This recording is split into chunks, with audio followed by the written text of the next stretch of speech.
নমস্কার, আমার কি দোষ? কবি অপূর্ব দত্ত।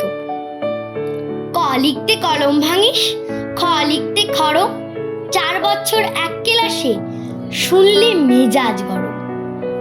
সারা দুপুর করিসটা কি, ঘুম নেই তোর চোখে? এত বকি তবু কি তোর মাথায় কিছু ঢোকে? এই শুনে রাখ, লাস্ট ওয়ার্নিং, সময় দিলাম 6 মাস। এর মধ্যেই শিখতে হবে সন্ধি এবং সমাস। সমাস শুনে আনন্দেতে দুহাত তুলে নাচছ, এরপরে তো ঘুম ছোটাবে, কারক বচন বাচ্চ।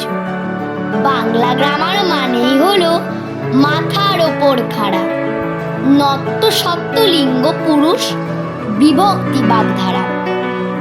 পুজোর ছুটি 2 মাস যেন নষ্ট না হয় হেলায়, ভুলেও যেন না দেখি ফের মন দিয়েছিস খেলায়। ব্যাপারটা কি ঠায় দাঁড়িয়ে দেখছিস কি শুনি? ছুটতে গিয়ে ব্যাকরণটা নিয়ে আয় তো এক্ষুনি। পাচ্ছিস না? দেখ, খুঁজে দেখ, এইটুকুন তো বাড়ি।